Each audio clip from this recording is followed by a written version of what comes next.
bactericida. Acuérdense que bacteriostático va a inhibir lo que es el crecimiento de la bacteria, y los bactericidas directamente van a matar la bacteria. Luego vamos a hablar de la clasificación de antibióticos, que vamos a tener según su espectro de acción, según su estructura química y según su actividad, más que nada. Según su espectro de acción, vamos a tener va a haber tres tipos de espectro. Vamos a tener primero principal, lo que es el amplio espectro, que acá más que nada, esto significa que los antibióticos van a tener, tienen la capacidad de actuar contra muchas bacterias, tanto como sea gram positiva, gram negativa, anaerobias, aerobias, por ejemplo. ¿Y cuándo se utiliza esto? Cuando es una infección grave. ¿Qué quiere decir esto? Que puede ser potencialmente mortal. Entonces, ¿cuándo se utiliza? En infecciones graves y potencialmente mortales, que es cuando no se conoce lo que es el patógeno específico, o sea, necesitamos actuar inmediato. También se le puede utilizar en infecciones mixtas y también en lo que es para la prevención de infecciones, por ejemplo, en el caso de cirugía más que nada. Luego tenemos el espectro intermedio, que acá este va a tener una acción un poco más amplia que los espectros reducidos, pero no tanto como un espectro ampliado, que estos van a actuar sobre lo que es, sobre la cantidad de bacterias, pero no llegan a cubrir el 100% de todos los tipos. Por ejemplo, ¿qué se refiere a esto? Que pueden actuar contra las gram positivas, pero algunas gram negativas, por ejemplo. A eso es lo que se refiere más que nada. Y por último, tenemos el espectro reducido, que este ya es cuando ya conocemos específicamente la bacteria que está causando la infección, sabemos qué fármaco podemos utilizar. Por ejemplo, si tenemos una infección que son producidas por los gram positivos, vamos a utilizar un fármaco que sea específicamente para los gram positivos, que más que nada entonces se lo utiliza cuando ya se conoce lo que es el patógeno. Luego pasamos a hablar de lo que es según su actividad. Como dijimos, pueden ser bacteriostáticos o bactericidas, que esto es importante entender que un fármaco, o sea, un antibiótico, puede actuar tanto como bacteriostático y como bactericida, siempre va a depender de qué, de la dosis, más que nada, o sea, ¿a qué nos referimos la dosis? A la concentración y también al tipo de bacteria con el que queremos que actúe. Después, según su estructura química, vamos a hablar de los beta-lactámicos, de las sulfas o sulfamidas, también conocidas, de los aminoglucósidos, el clorametilol, el lincosamidas, macrólidos, tetraciclinas, y bactericidas y bacteriostáticos. Ahora vamos a hablar del tipo de inhibidor. Vamos a tener bien principal los inhibidores del metabolismo, que esto más que nada su acción va a ser interferir con lo que es la síntesis del ácido fólico en el citoplasma bacteriano, que esto es importante para la bacteria, ¿para qué? Para la proliferación y el crecimiento bacteriano. Este es un claro ejemplo de la sulfamida que estamos hablando acá, de las sulfas, para que entiendan, por las dudas, si llegan a preguntar, pero no creo que pregunten eso, pero quiero que sepan. Luego vamos a hablar de los inhibidores de la síntesis de la pared celular, que esto van a inhibir lo que es la síntesis del peptidoglicano que se encuentra en la pared celular bacteriana. Y al inhibir, ¿qué va a provocar? Va a provocar la muerte de la bacteria. Como pueden ver los ejemplos, los beta-lactámicos, por ejemplo, esto es muy importante que sepan, dónde actúa cada uno en específico, más que nada los beta-lactámicos, que es el tema siguiente a esta clase. Eso quiero que sepan dónde van a actuar cada fármaco. Luego vamos a hablar de los inhibidores de la síntesis de proteínas, que estos van a actuar directamente sobre el ribosoma bacteriano, que son la subunidad 30S o 50S. Y al actuar directamente, ¿qué van a hacer? Van a inhibir lo que es la síntesis de proteína y van a detener lo que es el crecimiento bacteriano. Como pueden ver los ejemplos, más que nada vamos a mencionar lo que se utiliza en la odontología, que es la clindamicina, la citromicina y la doxiciclina, que generalmente se utiliza para lo que es periodontitis, para periodontitis crónica. Yo más que nada creo que le pueden preguntar lo que es clindamicina, macrólidos, tetraciclinas y aminoglucósidos. Estos 4 para mí pueden preguntar dónde actúan. Luego vamos a hablar de los inhibidores de la función del ácido nucleico, que el mecanismo de acción de esta, ¿a qué se refiere? Estos van a interferir lo que es la replicación y la transcripción del ADN bacteriano. ¿Para qué? Para bloquear su reproducción y el crecimiento de la bacteria, más que nada. ¿Cuál vamos a tener acá? Vamos a tener, por ejemplo, la ciprofloxacina, que se utiliza para infecciones más complejas, y la rifampicina en tratamientos, por ejemplo, de tuberculosis, que eso generalmente nosotros no tratamos. Luego, vamos a hablar de los inhibidores de la función de la membrana celular, que este mecanismo de acción va a hacer que alteren la integridad de la membrana celular, tanto bacteriana o fúngica también puede ser. ¿Y qué hace? Esto aumenta lo que es la permeabilidad para que el antibiótico pueda ingresar y provocar lo que es la muerte bacteriana. Ahí, como pueden ver, por ejemplo, los ejemplos que están ahí, más que nada quiero que sepan el primero, que se puede utilizar para odontología, para lo que es infección fúngica, más que nada. Y también otro que le agrego acá es la nistatina. Eso pueden preguntar, quiero que agreguen en su apunte la nistatina acá en este inhibidor. Ahora vamos a hablar de lo que es la toxicidad. Bueno, primero principal, acuérdense que el uso de los antibióticos en odontología se utiliza para tratar lo que es infecciones bacterianas, y esto puede llevar a que el paciente pueda llevar a cabo ciertos efectos adversos o toxicidades, más que nada, que estos efectos van a variar siempre del tipo de antibiótico, de la administración y de la susceptibilidad del paciente. Entonces, ¿de qué va a depender la toxicidad? Que pueden preguntarle. La toxicidad va a depender del antibiótico, de la vía de administración y de la susceptibilidad del paciente. ¿A qué se refiere esto? Esto se refiere a que si un paciente puede tener un problema hepático o una gastroenteritis, por ejemplo, ustedes tienen que controlar lo que es el fármaco, como el caso que le dieron, por ejemplo. Tanto lo que es daño hepático y renal, ustedes tienen que controlar la dosis, darle una dosis mínima efectiva siempre al paciente. ¿Por qué? Porque pueden causar una toxicidad. Vamos a hablar primero de la toxicidad de los antibióticos, que vamos a tener la irritación local, que esto más que nada son efectos adversos que ocurren en lo que es el sitio de administración del antibiótico, por ejemplo, las tetraciclinas tópicas, que no se utilizan, pero quiero que relacionen esto porque pueden preguntar qué efecto tóxico puede tener cada fármaco.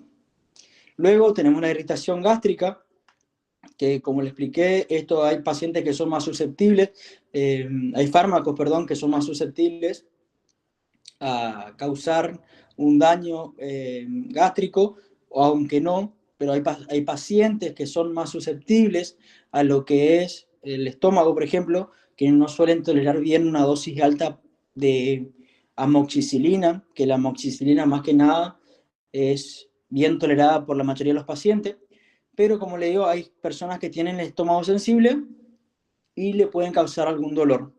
Por ejemplo, entonces, a esas personas que tienen el estómago sensible, se le aconseja que tomen el fármaco después de comer, que siempre coman algo antes de tomar el fármaco. Luego tenemos lo que es dolor y formación de abscesos, que esto más que nada está relacionado a lo que son las inyecciones intramusculares, que es como que se forma un absceso estéril a la hora del retiro de la inyección, que suele pasar en el mismo día más que nada. Y por último, lo que es la tromboflebitis, que más que nada está relacionada a lo que es a la administración intravenosa de los antibióticos y que va a causar, puede causar lo que es una inflamación en las venas, que esto más que nada se encuentra asociado a lo que es a la formación de coágulos. Y esto puede provocar dolor, por ejemplo, puede causar un edema en la zona de la vía de administración. Que esto, como saben, que la administración intravenosa se da más que nada en lo que son, en los casos severos, que nosotros no hacemos eso. Por eso quiero que sepan también que nosotros la vía de administración que elegimos casi siempre, la mayoría de las veces, es por vía oral. Luego vamos a hablar de la toxicidad sistémica de antibióticos, que esto más que nada, esto va a depender de lo que es el intervalo terapéutico. ¿A qué se refiere esto? Al margen que va a existir de la seguridad entre la dosis efectiva y la dosis que puede causar el efecto tóxico. No sé si se acuerdan que cuando dimos los gráficos hablábamos justamente de esto, de la zona segura. Bueno, el primero principal, vamos a tener los fármacos con adecuado intervalo terapéutico. Esto se refiere que van a tener, ¿a qué se refiere un adecuado intervalo terapéutico? Esto se refiere que va a tener un margen de seguridad muy amplio, o sea, que esto significa que a diferencia de entre la dosis terapéutica y la dosis tóxica, va a ser extenso, o sea, que nos podemos manejar bien, que es justamente es lo que nosotros utilizamos en la odontología. Esto quiero que sepan bien. Luego tenemos lo que es los fármacos con bajo intervalo terapéutico. Esto se refiere que la distancia que va a haber entre la dosis efectiva y la dosis tóxica va a estar un poco más cerca, pero se puede utilizar más que nada en casos severos también. Ya prácticamente hasta acá nosotros llegamos como odontólogos, podemos llegar a medicar hasta este caso. Y el último, que es el fármaco con muy bajo intervalo terapéutico, que esto se refiere que ya prácticamente no existe, el margen ya es muy poco, o sea que va a ser muy estrecho, entonces se tiene que usar, o sea, se debe recetar, mejor dicho, el antibiótico cuidadosamente, siempre justificando su uso debido a su potencial, eh, a su potencial de toxicidad que posee el fármaco. Eso más que nada, quiero que sepan, así como les expliqué, esto es una idea para que entiendan a qué se refiere cada uno. Luego vamos a hablar de la farmacocinética y farmacodinamia. Primero principal vamos a tener los fármacos, los antibióticos que son tiempo dependientes, y tenemos también otros fármacos que son de concentración dependientes. ¿A qué se refiere con tiempo dependientes? Esto se refiere a que la eficacia va a depender del tiempo de concentración del fármaco en el organismo, y esto se tiene que mantener por encima de lo que es la concentración inhibitoria mínima de lo que es el patógeno. ¿A qué se refiere esto? Esto significa que para ser efectivo tiene que mantener su nivel en sangre por encima de lo que es la concentración inhibitoria mínima durante el tiempo prolongado de la dosificación. O sea que tiene que respetar el tiempo de dosificación para que el fármaco esté en su concentración inhibitoria mínima siempre. ¿Por qué? ¿Qué pasa en estos casos? ¿Qué suele pasar? Que acá en estos casos se puede, si el paciente no respeta los tiempos, puede generar lo que es resistencia bacteriana. Por eso tienen que respetar siempre los tiempos. Este es un ejemplo, acá tienen que saber los beta-lactámicos. O sea, los beta-lactámicos van a ser tiempo dependientes. Eso es importante de que sepan. Y luego tenemos los antibióticos, concentración dependientes, que acá la eficacia va a estar más que nada relacionada con la concentración máxima alcanzada en el organismo. ¿A qué se refiere esto? Esto se refiere a que para matar o inhibir lo que es el crecimiento bacteriano, va a depender de cuán alto sea lo que es la concentración de antibiótico en relación con la concentración inhibitoria mínima del patógeno. Esto está relacionado, un ejemplo, para darle a los aminoglucósidos, que esto más que nada requieren, como pueden ver ahí, requieren concentraciones altas, generalmente de 8 a 10 veces por encima de lo que es la CIM, que es la concentración inhibitoria mínima. Luego vamos a hablar de lo que es resistencia bacteriana. Que la resistencia bacteriana, acá las bacterias tienen la capacidad de desarrollar resistencia a los antibióticos mediante dos mecanismos principales, que vamos a tener lo que son las mutaciones genéticas, perdón, las mutaciones genéticas, y luego tenemos la transferencia horizontal de genes. La mutación genética se refiere que las bacterias pueden adquirir mutación, o sea, en su ADN, o sea, en su material genético, que esto le va a dar, o sea, le va a conferir lo que es resistencia a ciertos antibióticos, que esto sucede cuando no se respeta la dosis, o sea, perdón, lo que es la posología del fármaco. Que esto ¿qué va a causar?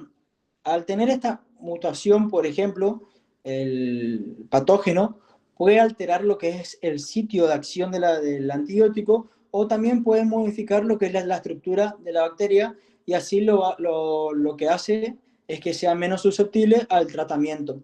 Por darle un ejemplo, cuando sucede esto relacionado a la amoxicilina, porque le pueden dar un caso que un paciente no, usted le dijeron cada 8 horas, y el paciente tomó a las 8, después tomó a las 10, después tomó cada 4 horas, y ahí generó resistencia. Entonces, cuando sucede esto, el fármaco tiene que ir combinado. Por ejemplo, en el caso de la amoxicilina, va con ácido clavulánico, que es justamente cuando la amoxicilina no puede actuar. Y el segundo, como le dije, lo que es la transferencia horizontal de genes, esto se refiere a que las bacterias pueden intercambiar lo que es el material genético con otras bacterias a través de un mecanismo de conjugación o de transformación o de transducción. Que este proceso más que nada le va a permitir hacer la transferencia de una manera más rápida de genes de resistencia entre distintos tipos de bacterias. Entonces, si la bacteria se vuelve más resistente al fármaco.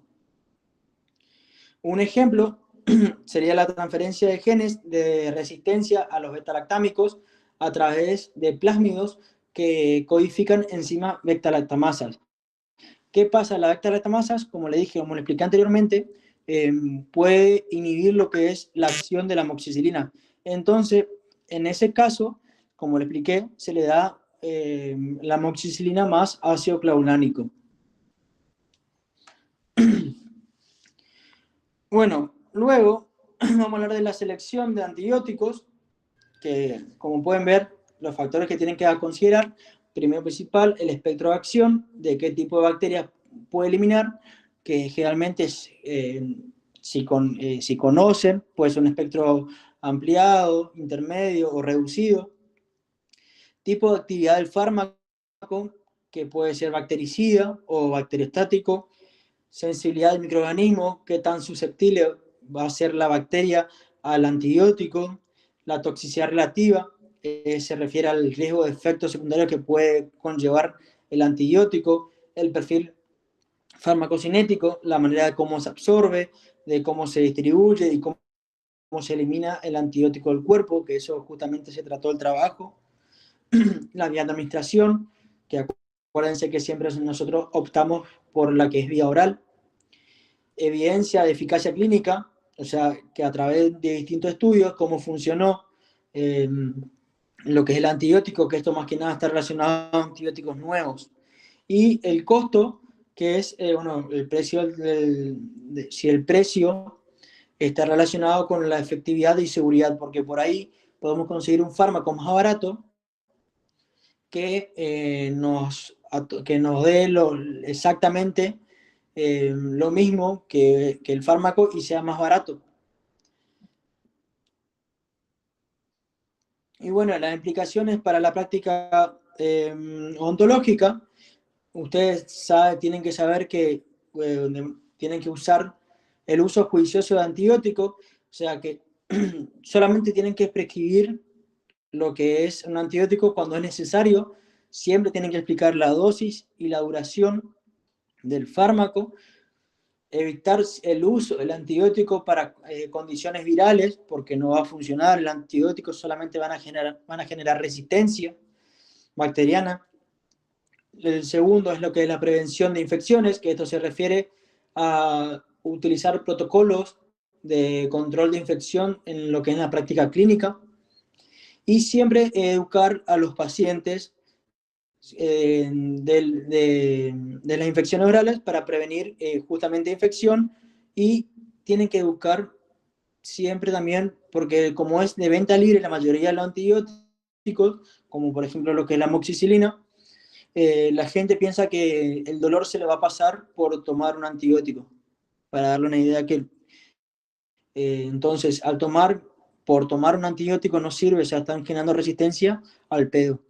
El tercero, vamos a hablar de lo que es el monitoreo de lo que es la resistencia, que esto se refiere a controlar justamente y a considerar lo que son las pruebas de sensibilidad en caso de infecciones recurrentes, que ahí pueden optar, en el caso de la amoxicilina, volviendo a ese tema, a una amoxicilina más ácido clavulánico. Las alternativas al tratamiento, eh, a veces se puede utilizar lo que es tratamiento no antibiótico cuando sea posible. En algunos casos hay casos que se dicen que para el drenaje del absceso no se recomienda darle un antibiótico, pero algunos libros dicen que sí, otros libros dicen que no. O sea que esto más que nada depende generalmente del profesional. Siempre evaluando el caso, porque por ahí te viene con un flemón y vos sí o sí tienes que medicarlo al paciente, aunque le hagas un drenaje. Y también es considerar las combinaciones de antibióticos en caso de que sean infecciones severas o resistentes, como el caso de un flemón, una celulitis, que son casos que al paciente ya le duele.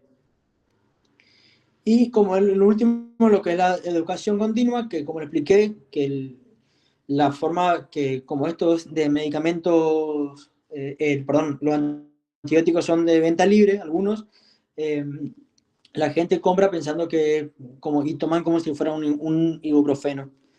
Y ustedes tienen que explicar qué pasa a cada paciente, si toman por tomar, qué le va a pasar. Las bacterias se van a volver más susceptibles, perdón, se vuelven más resistentes al fármaco y ahí tienen que actuar con otro fármaco más fuerte. Y si el paciente tiene algún problema hepático o alguna enfermedad de base, puede complicar lo que es la enfermedad de base, justamente, más que nada, esto está relacionado con los diabéticos. Y siempre tienen que participar en lo que son los programas de administración de antibióticos, que esto se refiere a cómo tratar a los pacientes que se automedican con antibióticos. Creo, bueno, y el uso de antibióticos en odontologías, tenemos para infecciones localizadas, generalmente esto no requieren antibióticos sistémicos, o sea, esto se refiere que si tiene un pequeño absceso, el caso, por ejemplo, que le dieron a usted, ese caso ya estaba indicado un antibiótico porque ustedes ya estaban por hacer la incisión, eso iba a quedar abierto, en la cavidad bucal hay bacterias y pueden ingresar al organismo porque dejaban abierto lo que es la incisión para el drenaje. Pero en caso de que tenga un absceso periapical, que es un absceso que se suele ver, y si la solución es hacer un drenaje por el conducto y el tratamiento sería hacer una endodoncia.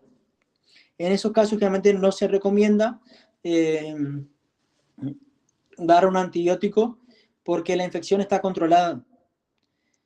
Cuando hablamos de infecciones diseminadas, acá requieren de antibióticos sistémicos más tratamiento local, que este es el caso que, para mí en este caso, El trabajo práctico que le dieron a ustedes está relacionado justamente con este caso. Y en pacientes inmunocomprometidos, que estos acá tienen que tener cuidado cuando hacen un tratamiento invasivo, que se refiere a lo que es, como en el segundo caso que a usted le dieron, que le van a hacer un implante, era diabético, o sea, tiene una enfermedad de base, y tenemos que prevenir esa infección. ¿Por qué? Porque es inmunocomprometido el paciente, o sea, tiene la defensa más baja, y son más propensos a llevarse una infección. Entonces, en estos casos se realiza una profilaxis al paciente con amoxicilina o clindamicina, dependiendo si es alérgico o no, una hora antes de la intervención.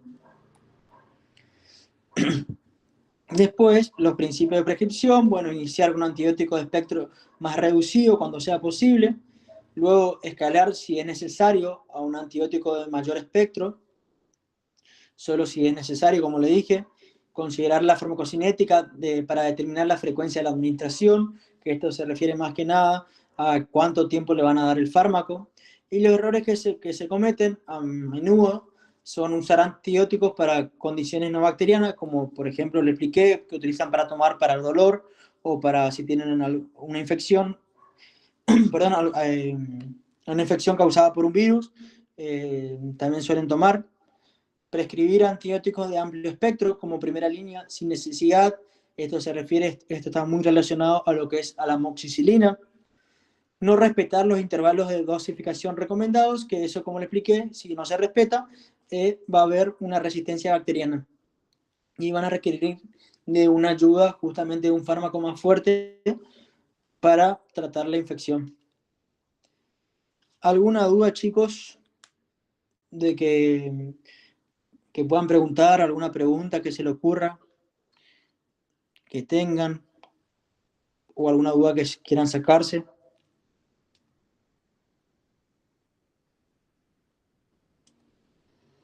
La selección de antibióticos tienen que saber la resistencia bacteriana, cómo pasa, por qué pasa, la farmacocinética y farmacodinámica, acá que tenemos dos tipos de antibióticos, acuérdense, los tiempos dependientes y concentración dependientes, que como le expliqué, acá serían los beta-lactámicos y acá los aminoglucósidos. Bueno, la toxicidad sistémica, acuérdense de esto también, que es importante. La irritación, toxicidad. Bueno, los inhibidores, esto también, dónde actúa cada uno. Y creo que más que nada de eso van a preguntar. Según su estructura química, no creo que le pregunten. La actividad tampoco. Según su espectro. Si le preguntan esto, es sinceramente una boludez. No creo que le pregunten estas cosas. Y eso sería todo.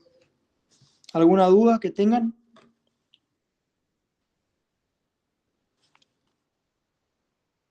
Hola Facu, no, por mí re bien. Bueno, Paloma, algo, o quién, Guada, sí,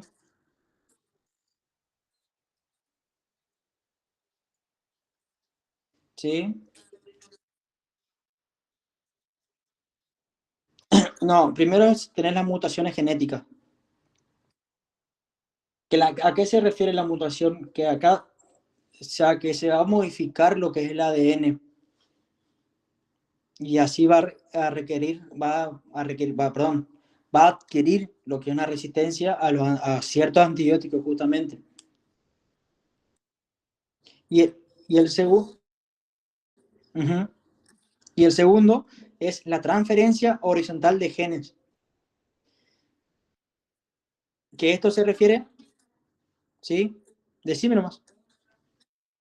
Bueno, esto más que nada se refiere a que pueden intercambiar, por ejemplo, que si ya existen las bacterias, para ser bien criollo, que es como decirle que es como la embopa. Las bacterias se van a tocar y se van a pasar el ADN mutado ya prácticamente, y así se van a replicar, por ejemplo, no multiplicando las bacterias, sino que se van pasando el gen ya con la resistencia establecida en el ADN, porque es un ADN nuevo que es lo que le hace resistente justamente a la bacteria. Es como exactamente lo mismo que la ampopa. Yo te toco y te contagio. Es tipo, yo te toco y te paso mi ADN ya modificado para que pueda así aguantar a lo que es el antibiótico. ¿Otra duda? Bueno,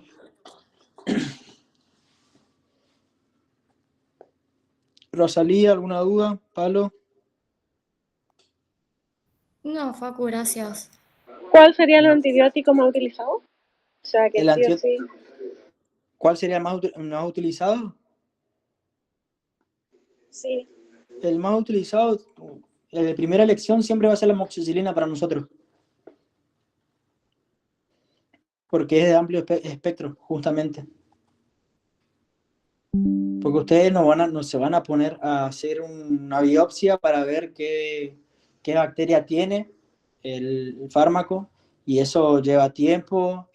Aproximadamente, si es público, por ejemplo, puede tardar tranquilamente un mes en realizar una biopsia. Y si es privado, ponle que te pueden dar en una semana, pero vos tenés que tratarlo urgente, o sea, al paciente en ese caso.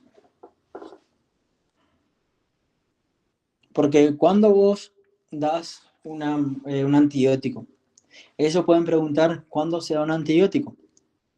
Se puede dar para una profilaxis, que es cuando el paciente tiene alguna enfermedad de base, son susceptibles a la infección, o en un tratamiento de infección. O sea, ¿a qué se refiere? Para controlar una infección. Eso también pueden preguntar. Otra cosa que le pueden decir es si primero se trata la infección o no, que le pueden poner un verdadero o falso. Acuérdense, por ejemplo, relacionado a glucocorticoides, le pueden dar un caso que le pueden dar, que le puede decir, no sé, viene un paciente con la cara inflamada, una infección ya diseminada. ¿Qué le van a dar primero? Principal, acuérdense, primero se controla la infección y luego se le da cualquier fármaco siguiente.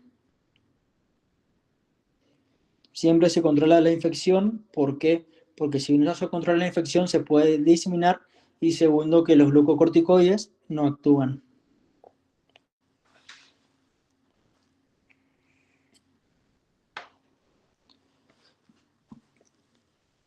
¿Alguna otra duda? ¿Te quedó bien, Rosalía, eso? Sí, profe, está bien Buenísimo. claro. Vale.